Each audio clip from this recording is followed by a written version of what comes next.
Good morning class.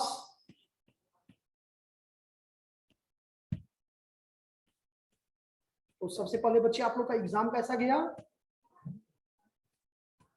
तो बहुत अच्छा गया सर। कि बच्चे कैमरा ऑन कर लीजिए। तो good morning sir. Good morning.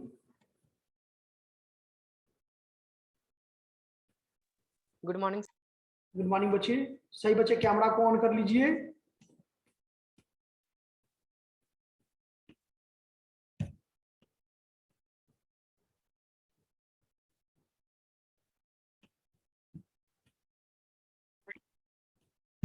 Okay, तो बच्चे आज का जो हम लोग का सेशन है, today we will discuss introduction class होगा हम लोग का बच्चे। फर्स्ट क्लास है इस सेशन में।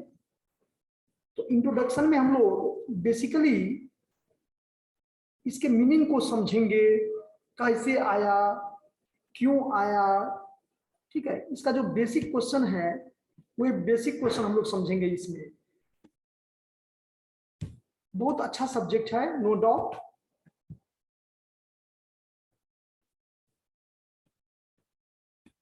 निकिता, सही बच्चे कैमरा को ऑन कीजिए, अदरवाइज हम रिमूव कर देंगे।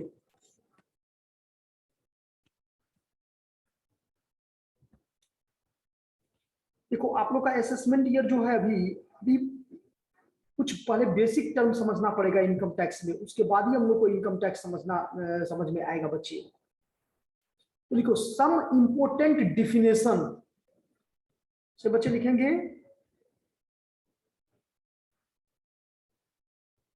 सम इंपोर्टेंट डिफिनेशन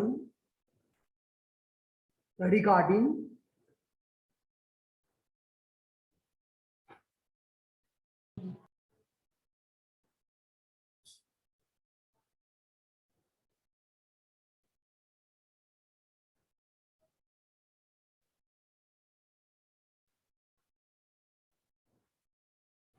some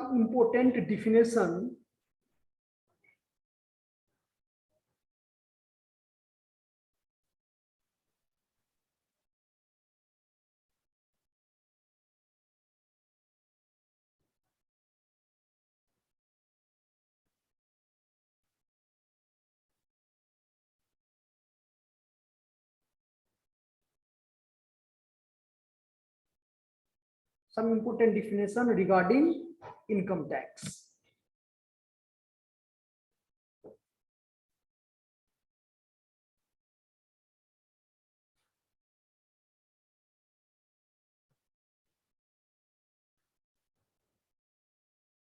सबसे पहले तो बच्चे यहां पर यह समझना पड़ेगा कि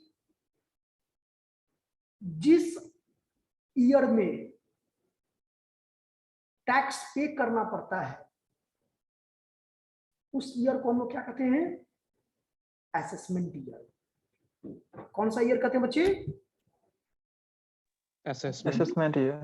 हाँ, और जिस ईयर का टैक्स देना पड़ता है, सिंपल सोचो, जिस ईयर का टैक्स देना पड़ता है उस ईयर को हम लोग क्या कहते हैं? Previous year. देखो दो ईयर तो समझना पड़ेगा एक, ठीक है। अब हम बोर्ड पर थोड़ा आप लोग को समझना चाहेंगे इसको कि जिस ईयर में, इसका मीनिंग क्या हुआ कि आप देखो, आप अभी कौन सा साल चल रहा है विवेक? Yes sir. बताओ क्या सर? अभी कौन सा ईयर चल रहा है? 2022। 2022 चल रहा है ना? Yes sir. डेट बताइए, मंथ बताइए। डेट 14 मार्च। ओके, 14 मार्च हो रहा है। तो यहाँ पर तो ये समझ में आ रहा है हम लोग को कि अभी जो ईयर चल रहा है बच्चे, वो क्या चल रहा है? देखो दिखाई दे रहा है सही बच्चे को? 14 मार्च यही डेट है ना? यस या नो? Yes sir. अभी आपका डेट कौन सा है? आज कितना तारीख है? 14 तारीख। 14/3। जब कुछ बच्चे को इसमें से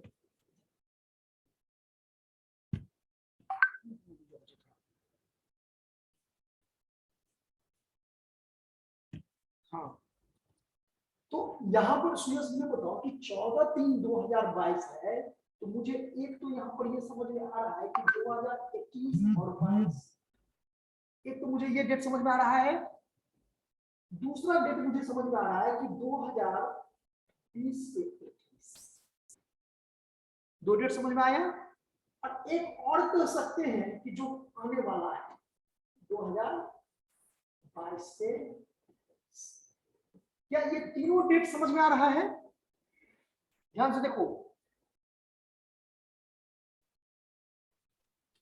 यस सर।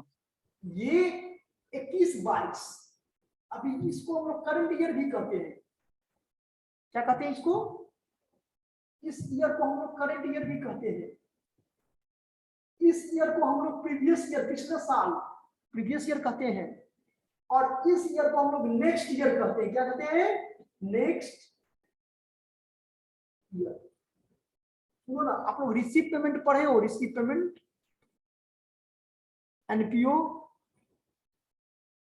एनपीओ पढ़े कि नहीं पढ़े? पहले बताओ। Yes. उसमें जो सब्सक्रिप्शन होता था आइटम, तो सब्सक्रिप्शन हम लोग करते थे, याद करो। सब्सक्रिप्शन के केसेस में हम लोग करते थे कि नहीं करते थे? कि सब्सक्रिप्शन रिसीव 3 ईयर का रहता था, 18, 19, 19, 20, 20, 21। यस सर, करते थे। बस उसी तरह से तो यहाँ पर है। तो बेसिक जो टर्म समझना, अभी हम लोग basic important term regarding income tax, हमको इनकम टैक्स में वैसा कौन कौन सा पॉइंट आएगा, बार बार आएगा, जिसको समझना बहुत ही जरूरी है। आप लोग का ये एड ऑन भी लगा था क्या सुयर्स? कैसा? ये इसमें आप इनकम टैक्स के बारे में पहले से कुछ जानते हो आप लोग? No sir. नहीं। ओके, तो इट इज कॉल्ड क्या? करंट ईयर, असेसमेंट ईयर,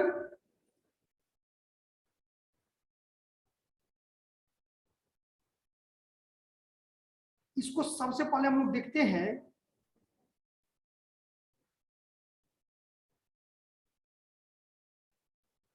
कि बेसिक इनकम टैक्स जो कहता है बच्चे, वो क्या है इनकम टैक्स? तो income tax is tax on the total income of the person, called the assessee. क्या कहते हैं?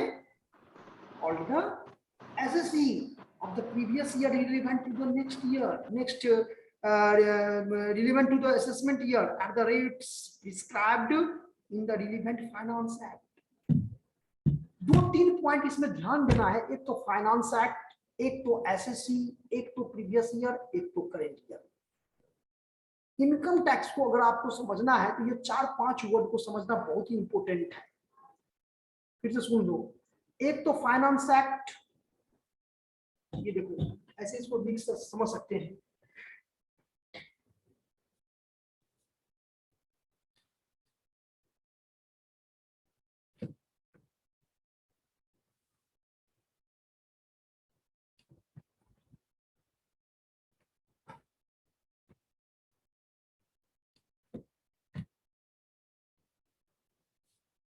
ये देखो कुछ कुछ वर्ड है इसमें,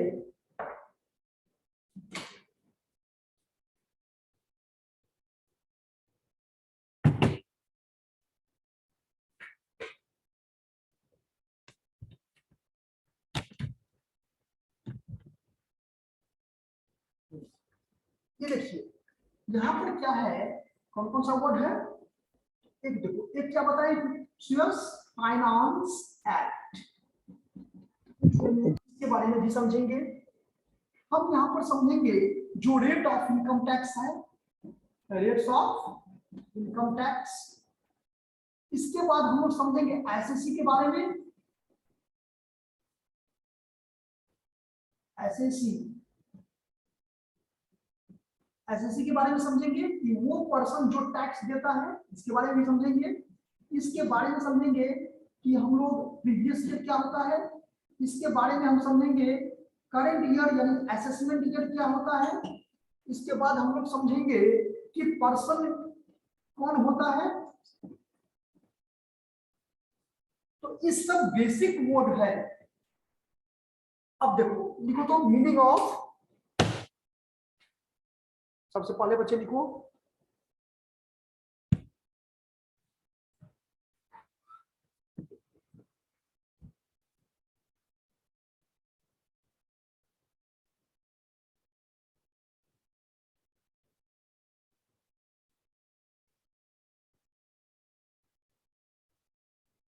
meaning of finance act.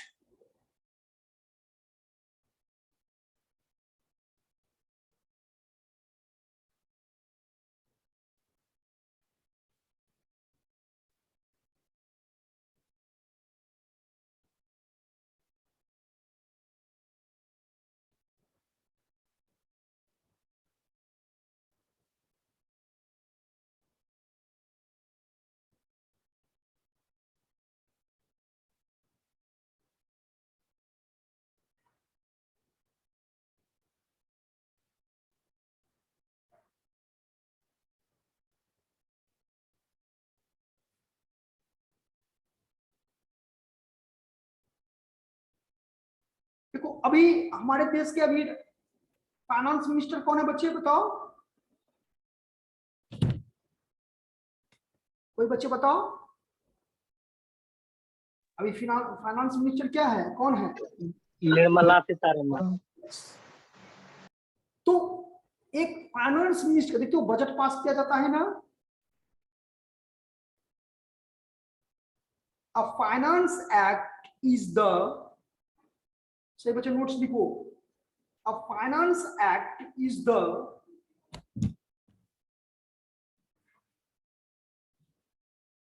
Finance act is the fiscal legislation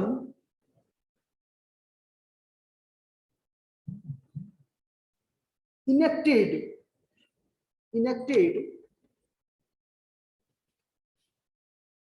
by the Indian Parliament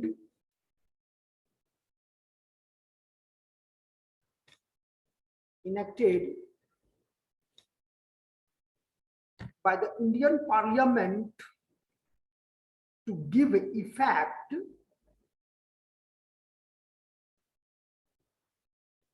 to the financial proposal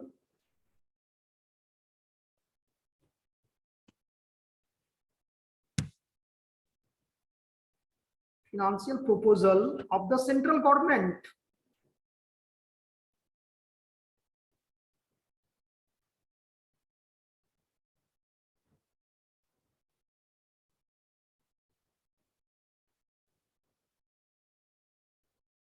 लिख लिया आकाश? Yes, sir. It is enacted once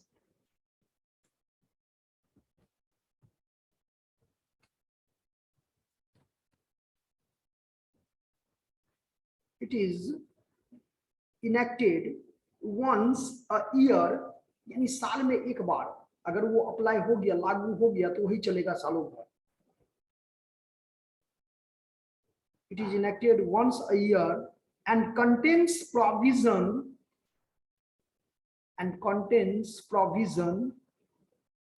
relating to income taxes, relating to income taxes, customs. Sir, contains provisions. Provisions relating to income taxes, customs, excise,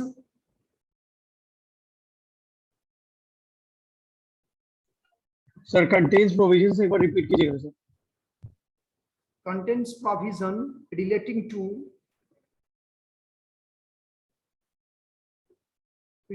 to income taxes, customs, excise,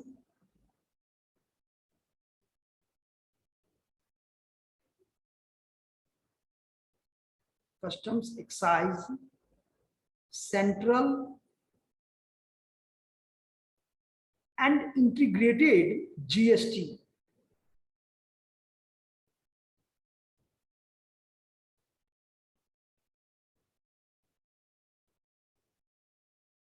customs, excise, central and integrated GST and other cess.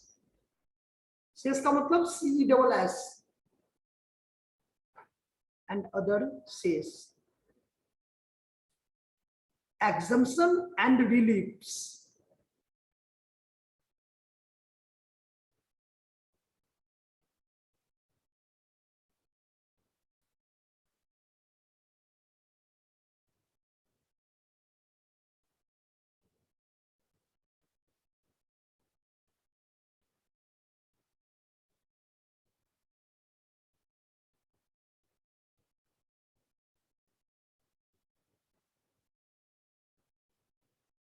Paragraph change करके लिखिए तो the finance act is responsible. बच्चे पूरा का पूरा theory है, इसको बढ़िया से पढ़ोगे, बाद में प्रैक्टिकल भी है, एक दो चैप्टर तो भी थ्योरी ही आपको काम आएगा। इसलिए जितना आप समझो कि नहीं अब मेरे लिए ये हो गया, इतना तक ही हम याद कर सकते हैं, तैयारी कर सकते हैं, तो बच्चे वहीं पर हमको आप बता दोगे, हम स्टॉप कर देंगे क्लास को। ज्यादा नोट करवाएं और पढ़वे नहीं करोगे तो ये कोई ये नहीं है। चूंकि इनकम टैक्स ये सब्जेक्ट जो आप पढ़ रहे हैं, इस सब्जेक्ट में कम टू द पॉइंट्स, ठीक है, ये मतलब कोई चेंज इसमें नहीं कर सकता है, कोई भी टीचर नहीं अपने तरफ से कर सकते हैं। जैसे और सब अकाउंटिंग में है कि 2-3 मेथड है, 2-3 तरह से बना सकते हैं, नहीं, ये जो प्रिस्क्राइब्ड गवर्नमेंट का जो भी फॉर्मेट है, आपको हमेशा उसी पर लेकर के चलना पड़ेगा। ये कोई ऑर्गेनाइजेशन जो फॉर्मेट है उसके हिसाब से नहीं। इनकम टैक्स जो अभी आप पढ़ेंगे बिजनेस टैक्सेशन पूरे सेशन में, वो बिल्कुल रूल रेगुलेशन फॉर्मेट, प्रिस्क्राइब जो फॉर्मेट है, प्रिस्क्राइब जो रेट है, आप उसी को पढ़ोगे, अपने तरफ से कुछ एक्स्ट्रा नहीं। क्वेश्चन इसका बन जाएगा 2 ही लाइन में, लेकिन फॉर्मूला याद रहना चाहिए, रूल याद रहना चाहिए, एग्जाम्पशन याद रहना चाहिए। सब पर हम धीरे धीरे करके बेसिक पॉइंट से एकदम से एक एक जीरो लेवल से बताएंगे आपको, लेकिन थोड़ा इसको कंटिन्यू करेंगे, डे टू डे आप लोग स्टडी करेंगे तभी हो पाएगा। ओके, तो the finance act is responsible for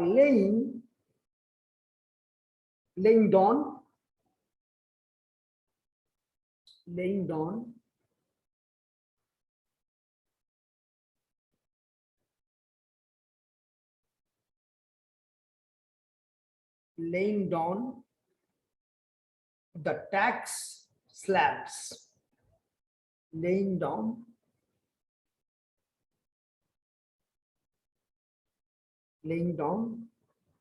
the tax slabs समझते हैं। स्लैब्स का मतलब यहां पर ये हुआ कि विवेक, स्लैब्स का मतलब यहां पर क्या हुआ कि अगर मान लो कोई इंडिविजुअल पर्सन है जिसकी आयु 60 वर्ष से कम है, क्योंकि सिटीजन है, इंडियन सिटीजन है, भारतीय नागरिक हैं, अगर उनकी आमदनी एक प्रीवियस ईयर में 3 लाख से ज्यादा हो जाएगा तो उनको टैक्स देना है, अदरवाइज टैक्स नहीं देना है। ओके बच्चे, समझ में आ रहा है? ये स्लैब रेट होता है कि 3 लाख से 5 लाख तक कितना है, 5 लाख से 10 लाख तक कितना है, 10 लाख से 15 लाख तक कितना है, 30%, 20%, 10%। तो ये एक स्लैब रेट जो प्रिस्क्राइब्ड फॉर्मेट है, प्रिस्क्राइब्ड रेट है, ये फाइनेंस एक्ट में जो फाइनेंस मिनिस्टर है बजट पेश किया जाता है, उस पर क्या होता है देखते नहीं हो, जैसे अभी टैक्सेशन है, अभी टैक्स, अभी बजट पास होगा ना जी, बोलो, ये समझना है। आगे लिखिए, slab rate, slab that applicable to the tax payer, that applicable to taxpayers.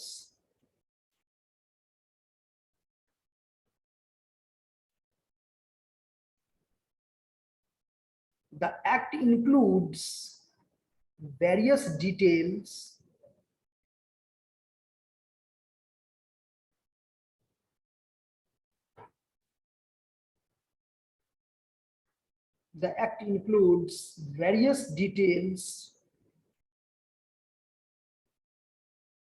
related to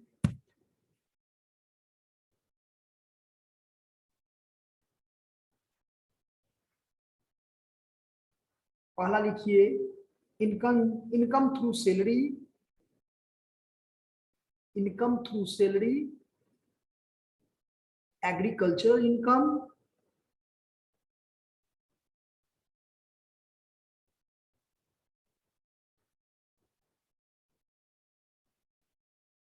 income through salary, agricultural income, tax slabs for senior citizen,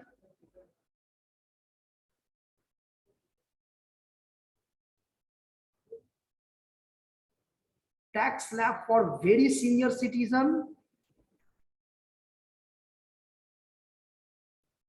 tax slab for senior citizen, tax slab for very senior citizen। ये देखो senior citizen का मतलब यहाँ पर ये हुआ कि जिसकी आयु 80 वर्ष से ज्यादा हो, वेरी सीनियर सिटीजन में आ जाएगा। सीनियर सिटीजन में जिसकी आयु 60 वर्ष से ज्यादा लेकिन 80 वर्ष से क्या हो, कम हो। तो सबका एक अलग अलग स्लैब रेट होता है बच्चे, और उसी हिसाब से उसका टैक्स क्या होता है, फिक्स होता है। ठीक है ना Vivek? Yes, sir. Very senior citizen, income tax surcharges, surcharges भी लिख लीजिए, income tax surcharges, taxable charges to companies,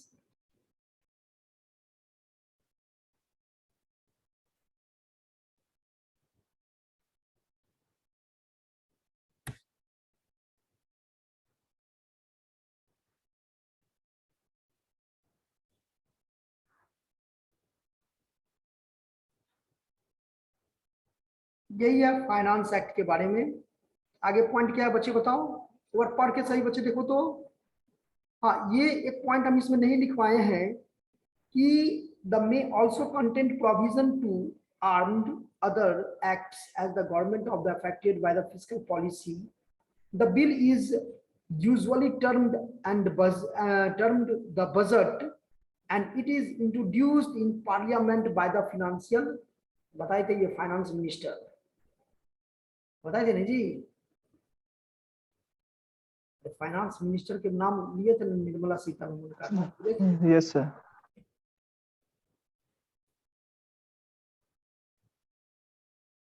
चलिए आगे देखिए, आगे क्या पॉइंट था।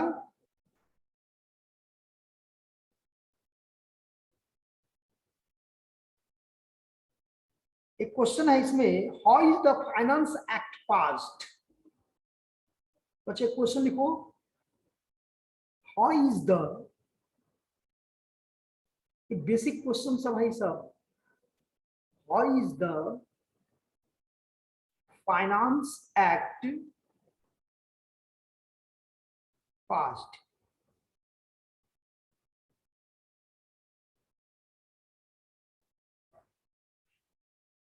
How is the Finance Act passed? The Finance Bill is a part of budget.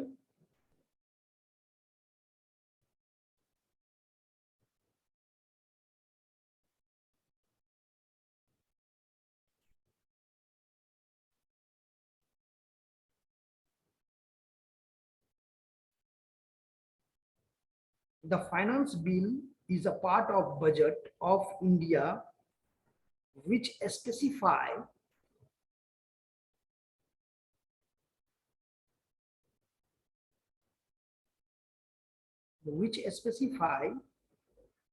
all legal amendments,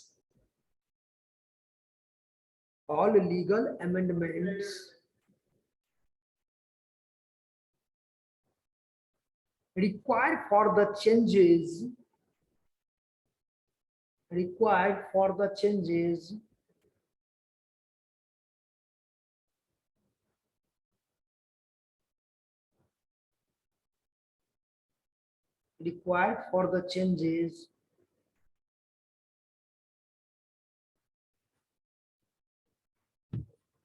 in taxation proposed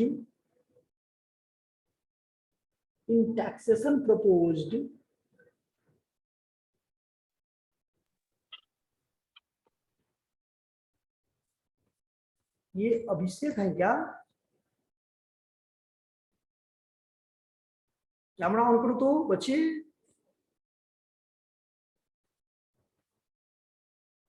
आप नंबर 16। Yes sir. आप class नहीं करते हैं, कम करते हैं क्या? Yes, Yes, sir. उनका क्लास कम रहता है क्या? नहीं करता है सर क्लास। क्यों अभिषेक? सर आउट ऑफ स्टेशन गए हुए थे, थोड़ा कुछ काम था। नहीं देखो बच्चे, अब यहाँ पर हम पढ़ा रहे हैं टैक्सेशन, और टैक्सेशन का एक ऐसा है कि ये आपको अपने आप में खुशी, मेघा सिन्हा, महिमा,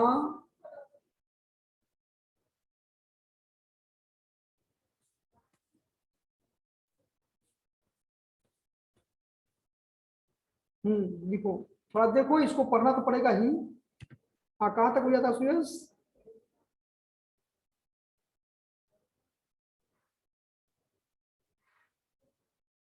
which specify all legal requirements, all legal amendment required for the changes in taxation proposed by the finance minister.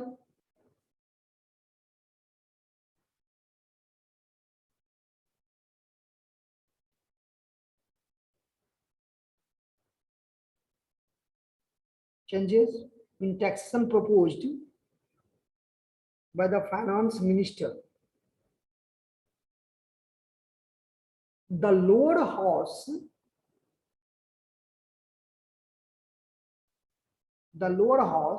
of the parliament, Lok Sabha, needs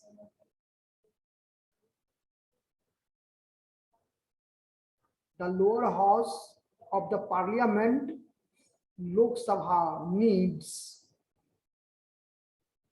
to be passed finance bill.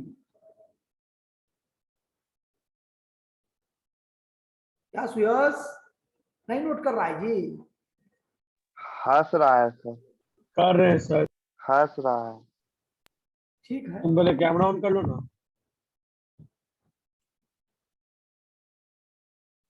लिखो लिखो, कहां तक लिखे? सुयस पढ़िए तो।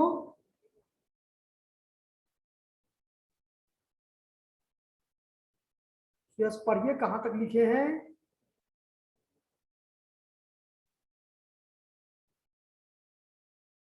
लोकसभा से हो गया तो वहां तक लिख लीजिए। Lok Sabha needs to be passed finance bill as a money bill after Lok Sabha approval. After Lok Sabha approval, bill becomes finance act.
देखिए इसको बच्चे आप लोग पढ़ेंगे,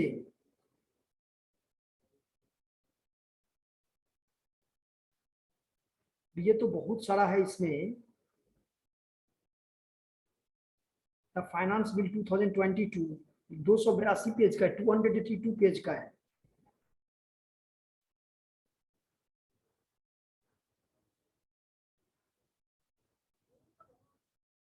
क्या क्या अमेंडमेंट हुआ है,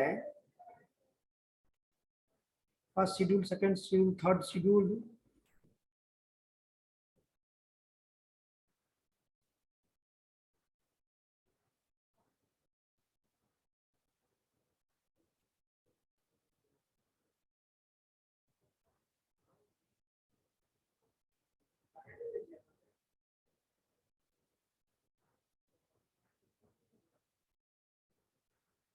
चैप्टर 1 में है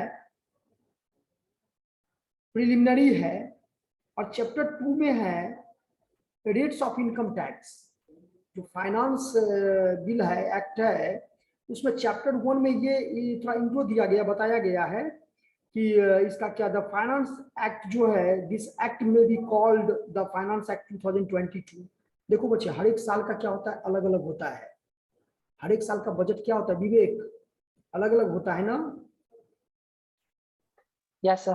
तो वो फाइनेंस मिनिस्टर के द्वारा देखा जाता है कि किस सेक्टर में ज्यादा चेंज करना है, किस सेक्टर में क्या कम चेंज करना है।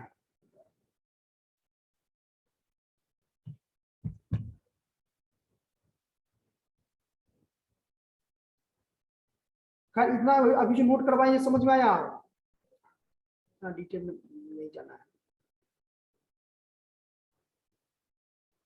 और कल हम आते हैं, तो कल आप लोग कॉलेज भी आना है ना आप लोग को ना, सही बच्चे? कल सर, आइए। कल तो सर कॉलेज में इवेंट है ना सर। कल तो इवेंट है सर। कल इवेंट है, तो आफ्टर, ठीक है, आफ्टर होली हम लोग इसको क्या करेंगे, नोट्स आपको बुक लेकर के हम आएंगे, और उसी से क्या करना है, हम लोग को तैयारी करना है, उसी से पढ़ना है। ओके बच्चे, ओके सर। एक बार रीड सर करके क्वेश्चन है।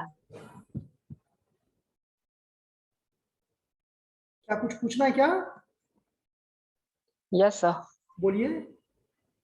सर ये टाइम पे खत्म हो जाएगा ना? हाँ, खत्म नहीं होता है क्या? क्या भाई क्या बोल रहे हो? मतलब सर ये कितने मंथ में कंप्लीट हो जाएगा पूरा आपका नहीं, ये ये मतलब देखो, अभी सिलेबस? चलिए हम तुरंत आपको फाइनेंस एक्ट दिखा रहे हैं। तो फाइनेंस एक्ट दिखा रहे हैं, तो फाइनेंस एक्ट में आप देखिए ना कि अब ये इसका 282 पेज का 282 है। तो मुझे तो पूरा फाइनेंस एक्ट पढ़ाना नहीं, उसका मीनिंग समझाना है, लेकिन थोड़ा इसको स्टडी करना है आप लोगों को। तो जितना ज्यादा, यस सर। ज्यादा नहीं है, टाइम से हो जाएगा विवेक, चिंता नहीं करो। नहीं सर, सर कहने का मतलब है कि अब छुट्टी भी उतना नहीं मिलता है, फिर भी सिलेबस कंप्लीट नहीं रहता है। थोड़ा बहुत तो हो जाता है, ऐसा नहीं है। अब कोरोना काल में अब आप एक ही को एक्सक्यूज करोगे मेरे सामने में कि सर आईटी का जो प्रीवियस में जो हुआ है, आपके पास एक ही ऑप्शन है। तो आप बच्चों को ये बताओ कि ऑनलाइन क्लास में लैब संभव है? No ma'am, no sir. No sir. अगर कुछ पोर्शन रह गया, और कौन ऐसा रहा कि आपका पोर्शन कंप्लीट नहीं हुआ है, बताओ तो मुझे। 4-4 बार 5-5 बार आप रिवीजन किए हो, इंश्योरेंस पढ़े हो, डबल अकाउंट पढ़े हो, और क्या क्या जो हमको रिस्पॉन्सिबिलिटी मिला था वो हम आपको करवाएं कि नहीं करवाएं रिवीजन के साथ? सर बट वो ये सर आप करवा दिए थे। फिर अब थर्ड सेमेस्टर में आ गए हम लोग, से जरूरत नहीं है बार बार एक ही चीज को सर करने का, एक्सप्लेनेशन देने का जरूरत नहीं है सर। वही ना। और सब थर्ड सेमेस्टर स्टार्ट करो वापस से, सेकंड सेमेस्टर हो गया खत्म। आप लेकिन ये सुनो, एक काम करो, एक काम करना है सही बच्चे को, कॉलेज बिल्कुल ही आना है। एक दिन भी अगर क्लास मिस करोगे तो समझ लो आपका मिस हो जाएगा। सभी बच्चे क्लास करोगे, और यहां तक तो अब तो समझ में आ ही रहा है, 1 अप्रैल से आप लोग का नोटिस तो गया ही होगा, ठीक है ना? Any more question? No sir. एक बार रीड करो बच्चे इसको सभी कोई।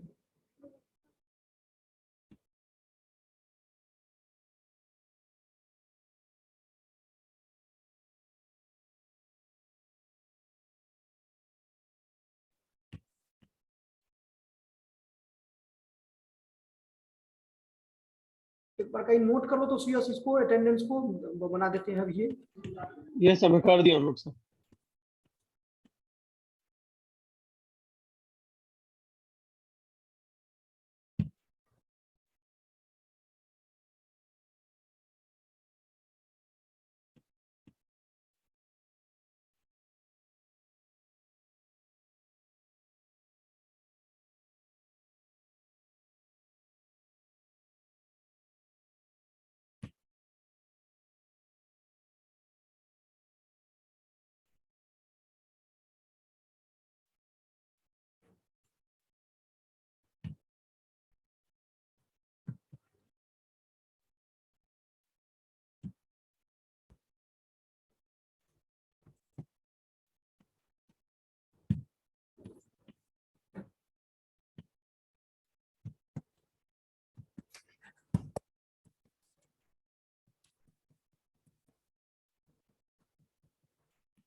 हाँ सुयस, यस सर।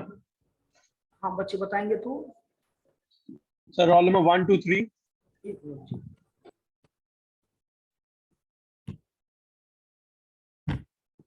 1 2 3 4 और 5 4 5 4 के बाद 5 के बाद सर 8 10 11 8 10 11 10 11 उसके बाद सर 15 16 17 15 16 17 18 20 17 के बाद सर 17 के बाद 19 और 20 19 और 20 फिर 22 23 22 23 फिर 31 32 23 के बाद 31 30 2 31 32 यस सर। 8 स्टूडेंट कोई, अच्छा ठीक है।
ओके बच्चे, तो आप लोग इसको पढ़ेंगे सही बच्चे, ठीक है। Okay sir. Okay, thank you all of you. Bye sir. Thank you sir. Thank you sir. Thank you sir. Thank you sir.